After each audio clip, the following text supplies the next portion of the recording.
Ya, selamat untuk Manchester City yang berhasil menjadi atau keluar sebagai juara English Premier League 2022-2023. Ya, memang ya semua orang sudah menduga lah atau sudah mempersiapkan diri untuk melihat City yang akan menjadi yang terbaik musim ini di IPL di Liga Inggris. Tapi memang tinggal soal di mana dan kapan. Ya, dan ternyata lebih cepat dari yang diduga oleh sebagian orang. Kalau gue sih enggak, karena gue tadi waktu bawain playoff League 2 di TVRI, gue duet sama Panji Suryono, duet gue udah bilang ini Arsenal gak akan menang atau kan bahkan kalah gitu kalau ngelihat dari line up yang ditampilkan, kemudian dari semangat yang udah kelihatan rapuh banget sejak lawan Brighton. Sementara kalau kita lihat Forestnya ini juga sedang dalam kondisi yang bukan agak-agak tapi sangat gegap gempita untuk meraih kemenangan demi menghindari degradasi. Jadi komparasi ini gue ngelihat seri aja udah bagus Arsenal, dan terbukti memang betul Arsenal kalah dan memastikan City yang keluar sebagai juara. Nah, ngomong-ngomong sedikit soal line up Arsenal aja yang tadi gue bilang, sebenarnya ini adalah line up shuffle atau kocokan ulang yang sebenarnya harusnya dilakukan oleh Arsenal beberapa waktu kemarin gitu loh. Ketika mereka sedang agak goyang, pemain utamanya ada beberapa yang nggak perform seperti Thomas Partey, terus kemudian Zinchenko, harusnya dia mulai berani tuh melakukan rotasi, tapi ya nasi sudah menjadi bubur. Dan sekali lagi selamat buat Manchester City. Nah, ini gue akan ngasih perspektif nih tersendiri. Sebelumnya kita lihat dulu sedikit lah tablenya. Jadi City itu 85 poin, Arsenal 81, beda 4. Arsenal satu pertandingan, jadi nggak mungkin dikejar ya. Jadi ini sekedar biar afdol aja. Nah, jadi gue akan kasih perspektif lo terkait dengan sedikit mungkin rangkuman ya hasil City keluar sebagai juara supaya ada tambahan insight buat kalian. Jadi pertama, ini adalah semacam penahbisan bahwa City sekarang bukan lagi noisy neighbor, tapi mereka memang neighbor yang berisi. Ya, karena terbukti beberapa rekor yang katakanlah sempat ditorehkan oleh era Manchester dulu satu persatu mulai diruntuhkan ya. Salah satunya tripit. Kalau di basket istilahnya tripit atau hat-trick juara, karena hanya MU di era Premier League yang bisa mencatatkan hat-trick dan 2 kali ya, tahun 99 sampai 2001, kemudian satu lagi 2007 sampai 2009. Jadi 2006, 67, 78, 89. Nah, sekarang Manchester City berhasil melakukan tripit atau hat-trick 1 kali ya. Bahkan bukan tidak mungkin mereka tahun depan dengan skuad yang ada, siapa yang meragukan mereka bisa mencatatkan quadrick ya, yang tentunya belum pernah dilakukan di tim IPL setahu gua.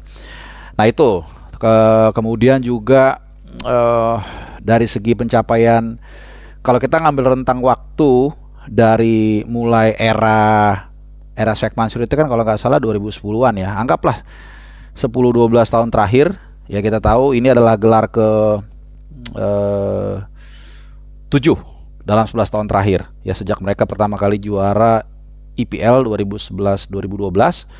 Ini adalah yang ke-7. Kemudian kalau kita kecilkan rentang waktunya dalam 6 tahun terakhir, ini adalah gelar kelima. Jadi dari sejak tahun 2017-18 ya sampai sekarang itu City juara 5 kali. Jadi intinya dalam 6 musim terakhir City juara 5 kali. Cuman hanya Liverpool yang nyelonong tahun 2019-2020 ya, waktu era Covid, dan itu satu-satunya gelar IPL-nya Liverpool juga. Gue bilang Liverpool tadi ya, yang selonong ya, Liverpool ya pokoknya. Jadi dalam 6 tahun terakhir 5 kali City juara. Nah, kita bicara sedikit ke Pep, kita perkecil ya. Pep datang tahun 2016, jadi ini tahun ke-7 dia ya. 17, 18, 19, 20, 1, 2 ya, tahun ke-7. Dan dalam 7 tahun itu dia mendapatkan 5 gelar IPL. Luar biasa ya, hanya kecolongan tadi sama Liverpool, sama tahun pertamanya dia nggak dapat. Dan secara umum ini adalah gelar trofi ke-12 bagi Pep Guardiola. Mulai dari IPL, Piala Liga tuh dia berapa kali kalau nggak salah beruntun, kemudian FA Cup dan lain-lain lah, banyak pokoknya ya.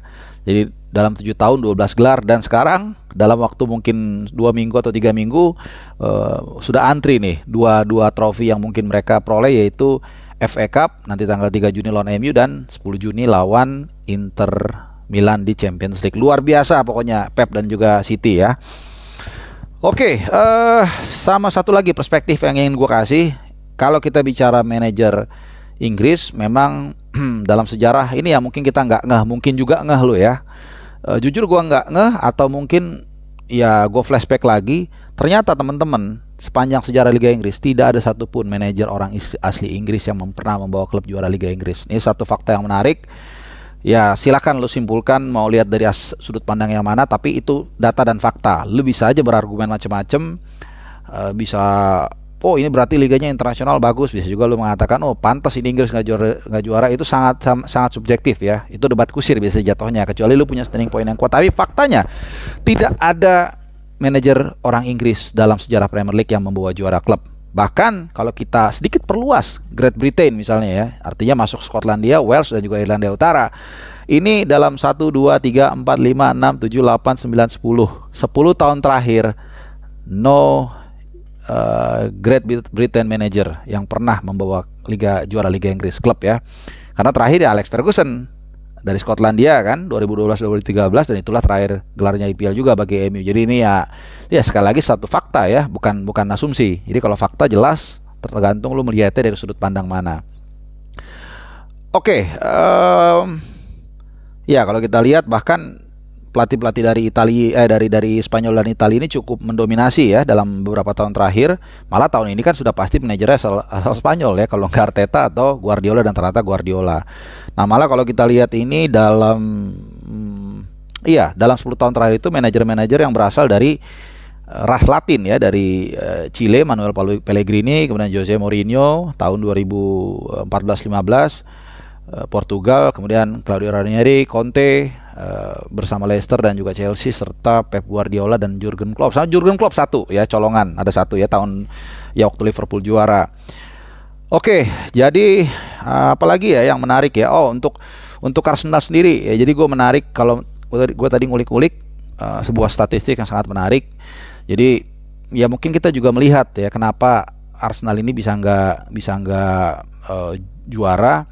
Kalau kita lihat memang performa secara umum performa Arsenal di putaran kedua ini hancur lebur. Kalau kita belah dua, itu first half season itu atau separuh musim awal itu Arsenal mendapatkan 50 poin. Oke. Sementara setengah musim kedua sampai dengan pekan ke-37 tadi berarti kan itu 31. Jadi let's say dia nanti pekan terakhir itu dia lawan siapa sih? Gue sampai lupa ya. Pokoknya pekan terakhir lah. Oke, sebentar ya kita lihat dulu. Nih. Nah, kalau pekan terakhir nanti pun Arsenal menang, itu poinnya 34 teman-teman. Jadi 31 sekarang tambah 4 31 tambah 3 34. Jadi itu turun berapa tuh? Anggaplah mereka menang.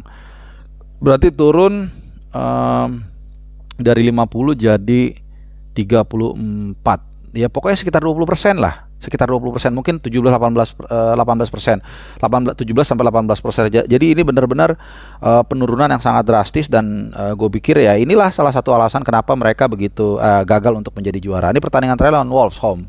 Anggaplah menang, hanya 34 putaran kedua. Putaran pertama 50. Jadi kita tahu menurut gue adalah gini. Jadi ada beberapa momentum di mana Arsenal berhasil melewati kerikil ya, ketika mereka kalah dari Everton dengan manajer Sondice kalau lu ingat, kemudian dia bangkit lagi, kemudian lawan Bournemouth mereka sempat mendapatkan buzzer beater atau gol di detik-detik terakhir dari Reiss Nelson, kemudian juga waktu mereka tertinggal dari Aston Villa mereka bisa ngejar dengan Jorginho-nya dengan gol yang sempat menyentuh mister gawang. Tapi kemudian entah mengapa ya, ini pengalaman berbicara mental, akhirnya mereka mendapatkan hasil